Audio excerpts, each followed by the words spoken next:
Gulliver's Travels by Jonathan Swift. Part 2. A Voyage to Brobdingnag. Chapter 8. The king and queen make a progress to the frontiers. The author attends them. The manner in which he leaves the country very particularly related. He returns to England. I had always a strong impulse that I should sometime recover my liberty, though it was impossible to conjecture by what means, or to form any project with the least hope of succeeding. The ship in which I sailed was the first ever known to be driven within sight of that coast, and the king had given strict orders that if at any time another appeared, it should be taken ashore, and with all its crew and passengers brought in tumbril to Lorbrulgrud.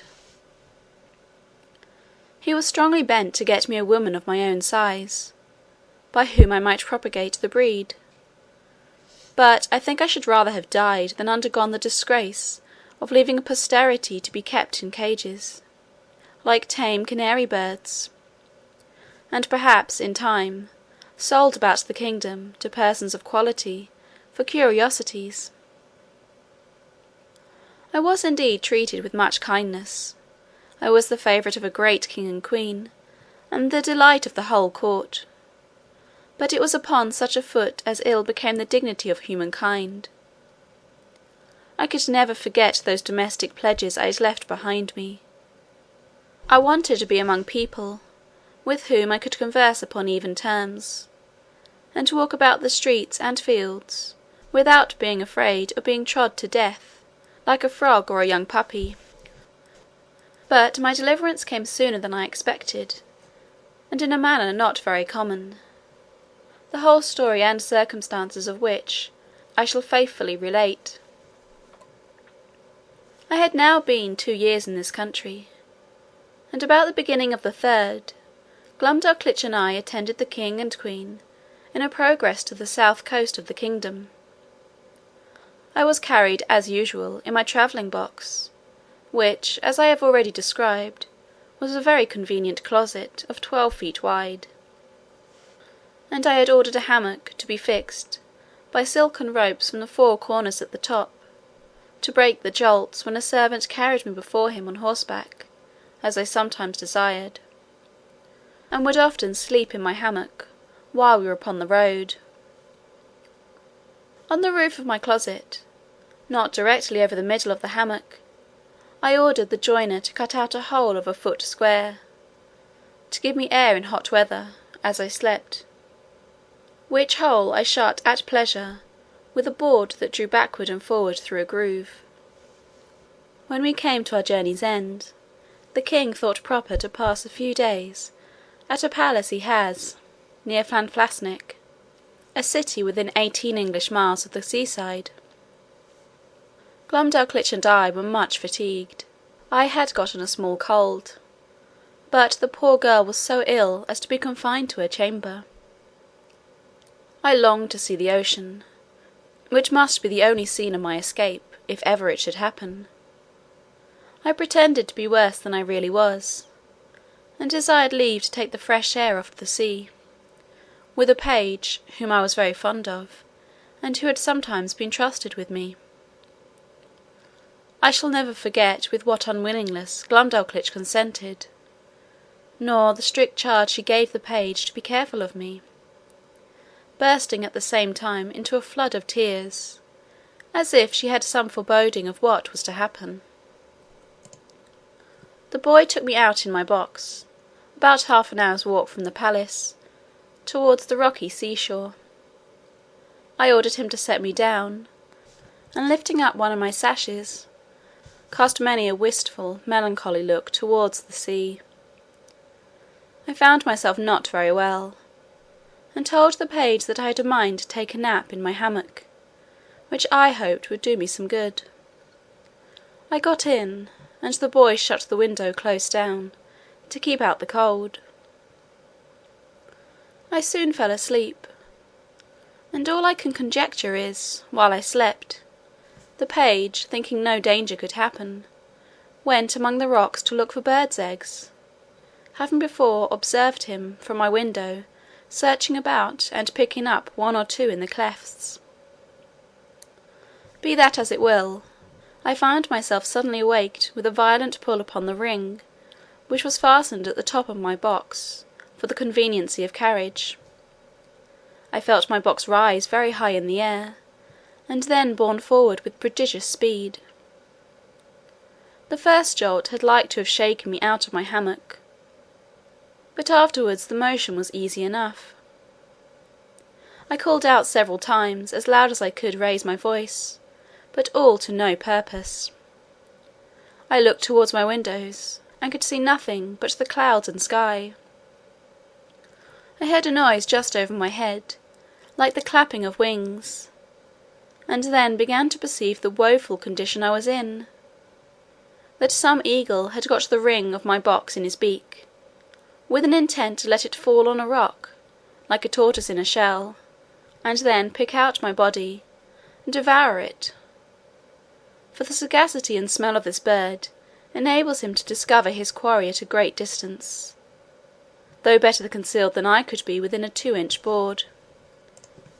In a little time I observed the noise and flutter of wings to increase very fast, and my box was tossed up and down like a sign in a windy day. I heard several bangs or buffets, as I thought given to the eagle, for such I am certain it must have been that held the ring of my box in his beak; and then, all on a sudden, felt myself falling perpendicularly down, for above a minute, but with such incredible swiftness that I almost lost my breath. My fall was stopped by a terrible squash, that sounded louder to my ears than the cataract of Niagara; after which I was quite in the dark for another minute, and then my box began to rise so high that I could see light from the tops of the windows. I now perceived I was fallen into the sea. My box being the weight of my body, the goods that were in it, and the broad plates of iron fixed for strength at the 4 corners of the top and the bottom, floated about 5 feet deep in water. I did then, and do now suppose, that the eagle which flew away with my box was pursued by 2 or 3 others, and forced to let me drop, while he defended himself against the rest, who hoped to share in the prey. The plates of iron fastened at the bottom of the box, for those were the strongest, preserved the balance while it fell, and hindered it from being broken on the surface of the water. Every joint of it was well grooved, and the door did not move on hinges, but up and down like a sash, which kept my closet so tight that very little water came in. I got with much difficulty out of my hammock, having first ventured to draw back the slip board on the roof already mentioned, contrived on purpose to let air in, for want of which I found myself almost stifled. How often did I then wish myself with my dear Glumdalclitch, for whom one single hour had so far divided me! And I may say with truth, that in the midst of my own misfortunes, I could not forbear lamenting my poor nurse, the grief she would suffer for my loss, the displeasure of the queen, and the ruin of her fortune. Perhaps many travellers have not been under greater difficulties and distress than I was at this juncture, expecting every moment to see my box dashed to pieces, or at least overset by the first violent blast or rising wave. A breach in one single pane of glass would have been immediate death, nor could anything have preserved the windows, but the strong lattice wires placed on the outside against accidents in travelling. I saw the water ooze in at several crannies, although the leaks were not considerable, and I endeavoured to stop them as well as I could. I was not able to lift up the roof of my closet, which otherwise I certainly should have done, and sat on top of it, where I might at least preserve myself some hours longer, than by being shut up, as I may call it, in the hold. Or if I escaped these dangers for a day or two, what could I expect but a miserable death of cold and hunger? I was 4 hours under these circumstances, expecting, and indeed wishing, every moment to be my last. I have already told the reader that there were 2 strong staples fixed upon that side of my box which had no window, and into which the servant, who used to carry me on horseback, would put a leathern belt and buckle it about his waist. Being in this disconsolate state, I heard, or at least thought I heard, some kind of grating noise on that side of my box where the staples were fixed, and soon after I began to fancy that the box was pulled or towed along the sea; for I now and then felt a sort of tugging, which made the waves rise near the tops of my windows, leaving me almost in the dark. This gave me some faint hopes of relief, although I was not able to imagine how it could be brought about. I ventured to unscrew one of my chairs, which were always fastened to the floor, and having made a hard shift to screw it down again, directly under the slipping board that I had lately opened, I mounted on the chair, and putting my mouth as near as I could to the hole, I cried for help in a loud voice, and in all the languages I understood. I then fastened my handkerchief to a stick I usually carried, and thrusting it up the hole, waved it several times in the air, that if any boat or ship were near, the seamen might conjecture some unhappy mortal to be shut up in the box. I found no effect from all I could do, but plainly perceived my closet to be moved along, and in the space of an hour or better, that side of the box, where the staples were, and had no windows, struck against something that was hard. I apprehended it to be a rock, and found myself tossed more than ever. I plainly heard a noise upon the cover of my closet, like that of a cable, and the grating of it as it passed through the ring. I then found myself hoisted up, by degrees, at least 3 feet higher than I was before; whereupon I again thrust up my stick and handkerchief, calling for help till I was almost hoarse. In return to which, I heard a great shout repeated 3 times, giving me such transports of joy as are not to be conceived but by those who feel them. I now heard a trampling over my head, and somebody calling through the hole with a loud voice, in the English tongue, "If there be anybody below, let them speak."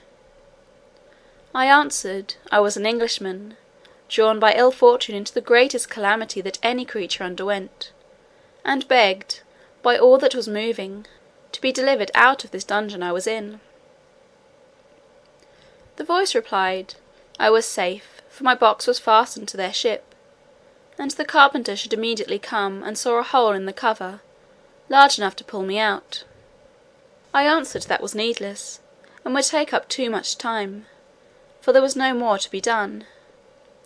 But to let one of the crew put his finger into the ring, and take the box out of the sea into the ship, and so into the captain's cabin.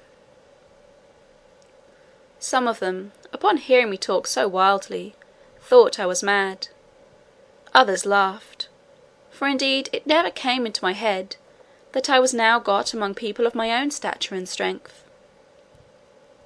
The carpenter came, and in a few minutes sawed a passage about 4 feet square, then let down a small ladder, upon which I mounted, and thence was taken into the ship in a very weak condition. The sailors were all in amazement, and asked me 1,000 questions, which I had no inclination to answer. I was equally confounded at the sight of so many pygmies, for such I took them to be, after having so long accustomed mine eyes to the monstrous objects I had left. But the captain, Mr. Thomas Wilcox, an honest worthy Shropshireman, observing I was ready to faint, took me into his cabin, gave me a cordial to comfort me, and made me turn in upon his own bed, advising me to take a little rest, of which I had great need. Before I went to sleep, I gave him to understand that I had some valuable furniture in my box, too good to be lost: a fine hammock, a handsome field bed, 2 chairs, a table, and a cabinet; that my closet was hung on all sides, or rather quilted, with silk and cotton; that if he would let one of the crew bring my closet into his cabin, I would open it there before him, and show him my goods. The captain, hearing me utter these absurdities, concluded I was raving.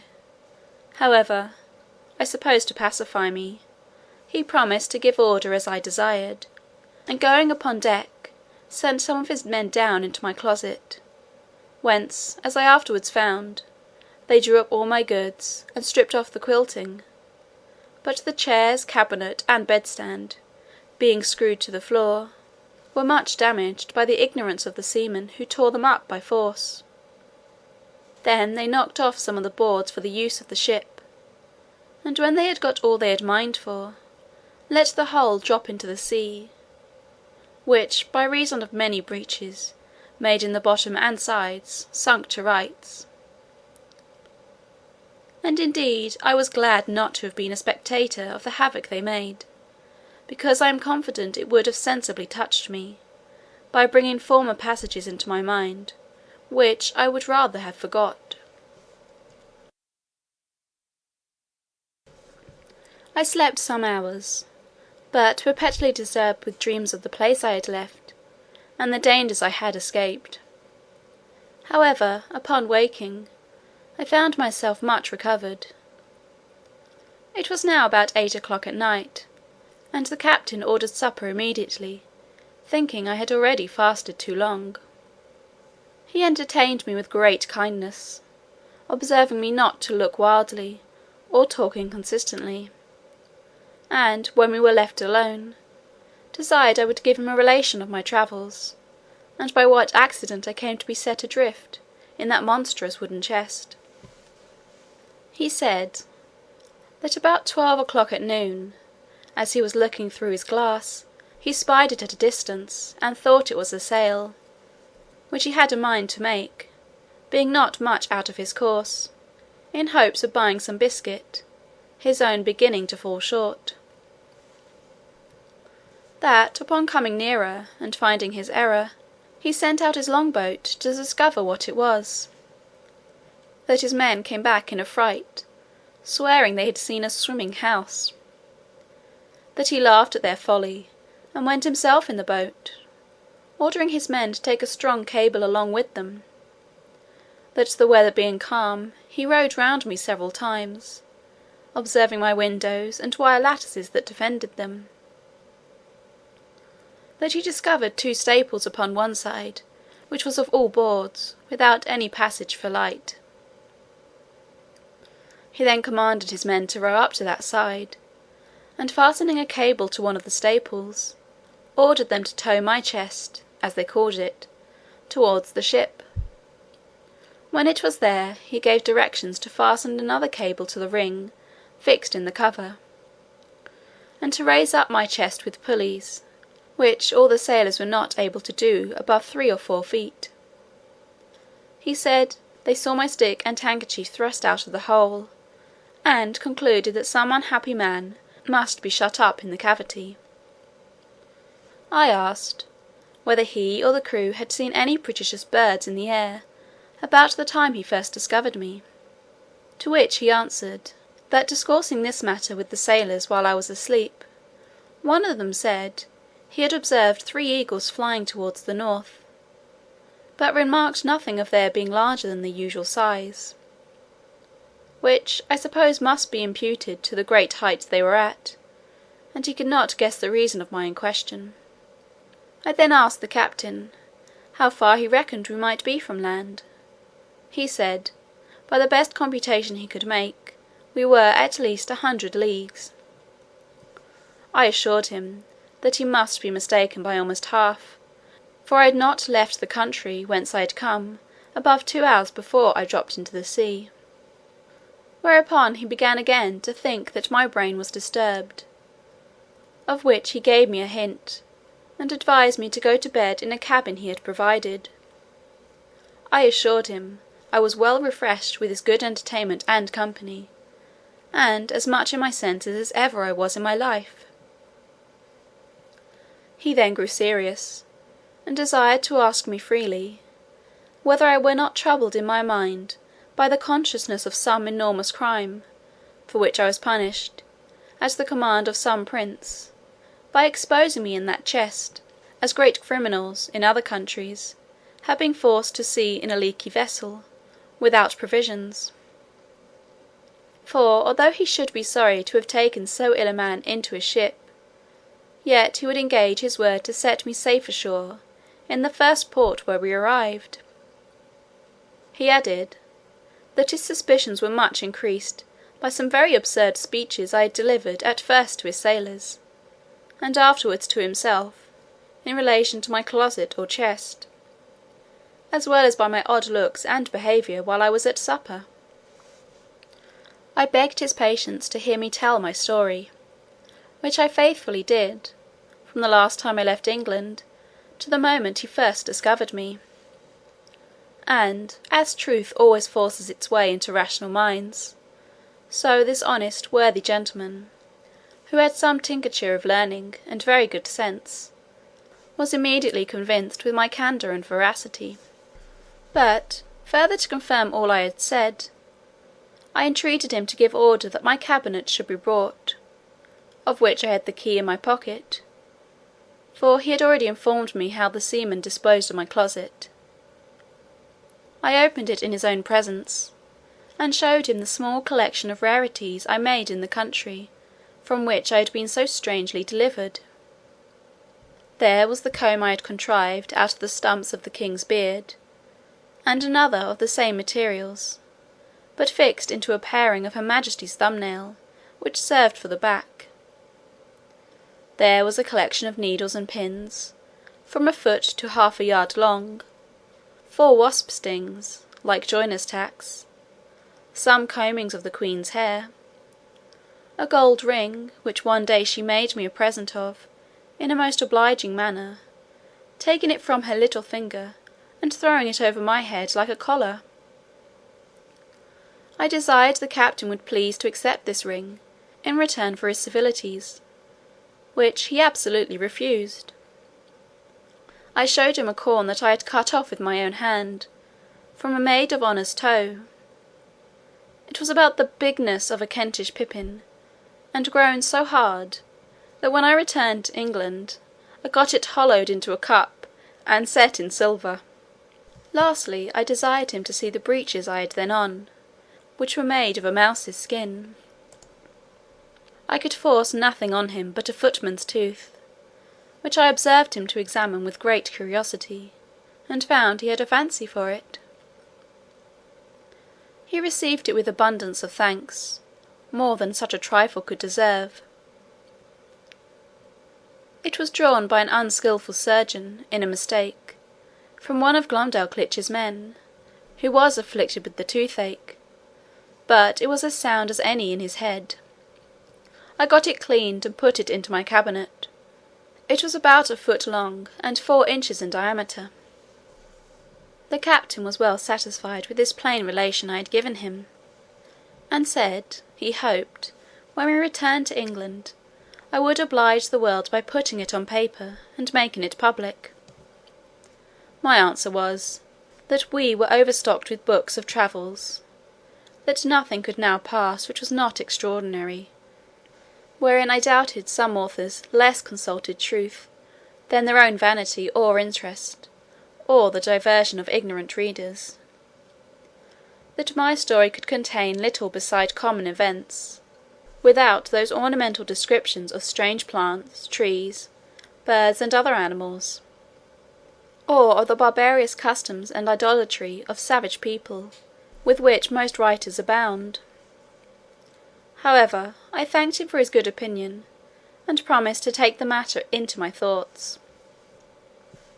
He said, he wondered at one thing very much, which was to hear me speak so loud, asking me, whether the king or queen of that country were thick of hearing.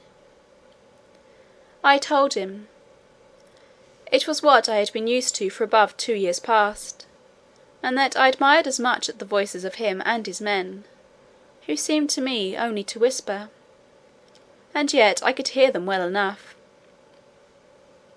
But when I spoke in that country, it was like a man talking in the streets to another looking out from the top of a steeple, unless when I was placed on a table, or held in any person's hand. I told him, I had likewise observed another thing, that when I first got into the ship, and the sailors all stood about me, I thought they were the most little contemptible creatures I had ever beheld. For indeed, while I was in that prince's country, I could never endure to look in a glass, after mine eyes had become accustomed to such prodigious objects, because the comparison gave me so despicable a conceit of myself. The captain said, that while we were at supper, he observed me to look at everything with a sort of wonder, and that I often seemed hardly able to contain my laughter, which he knew not well how to take, but imputed it to some disorder in my brain. I answered, it was very true, and I wondered how I could forbear, when I saw his dishes of the size of a silver threepence, a leg of pork hardly a mouthful, a cup not so big as a nutshell, and so I went on, describing the rest of his household stuff and provisions, after the same manner. For although the queen had ordered a little equipage of all things necessary for me, while I was in her service, yet my ideas were wholly taken up with what I saw on every side of me, and I winked at my own littleness, as people do at their own faults.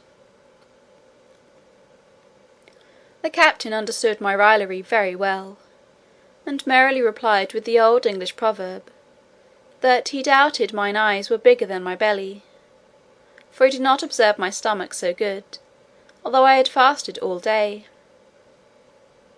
and continuing in his mirth, protested he would have gladly given £100 to have seen my closet in the Eagle's Bill, and afterwards in its fall from so great a height into the sea, which would certainly have been a most astonishing object, worthy to have the description of it transmitted to future ages. And the comparison of Phaeton was so obvious, that he could not forbear applying it, although I did not much admire the conceit. The captain, having been at Tonquin, was, in his return to England, driven north eastward to the latitude of 44 degrees, and longitude of 143. But, meeting a trade wind 2 days after I came on board, we sailed southward a long time, and coasting New Holland, kept our course west-south-west, and then south-south-west, till we doubled the Cape of Good Hope. Our voyage was very prosperous, but I shall not trouble the reader with a journal of it. The captain called in at 1 or 2 ports, and sent in his long boat for provisions and fresh water, but I never went out of the ship till we came into the Downs, which was on the 3rd day of June 1706, about 9 months after my escape. I offered to leave my goods in security for payment of my freight, but the captain protested he would not receive 1 farthing. We took a kind of leave of each other, and I made him promise he would come to see me at my house in Redriff. I hired a horse and guide for 5 shillings, which I borrowed of the captain. As I was on the road, observing the littleness of the houses, the trees, the cattle, and the people, I began to think myself in Lilliput.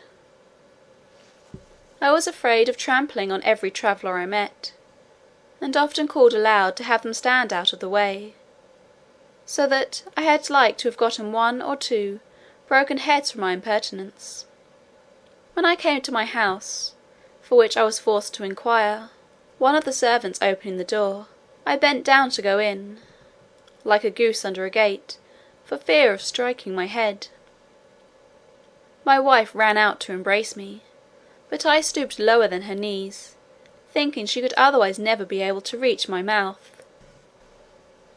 My daughter kneeled to ask my blessing, but I could not see her till she arose, having been so long used to stand with my head and my eyes erect to above 60 feet, and then I went to take her up with one hand by the waist. I looked down upon the servants, and one or two friends who were in the house, as if they had been pygmies and I a giant. I told my wife, she had been too thrifty, for I found she had starved herself and her daughter to nothing. In short, I behaved myself so unaccountably, that they were all of the captain's opinion when he first saw me, and concluded I had lost my wits. This I mention as an instance of the great power of habit and prejudice. In a little time, I and my family and friends came to a right understanding, but my wife protested I should never go to sea any more, although my evil destiny so ordered that she had not power to hinder me, as the reader may know hereafter. In the meantime, I here conclude the second part of my unfortunate voyages. End of Part II, Chapter 8.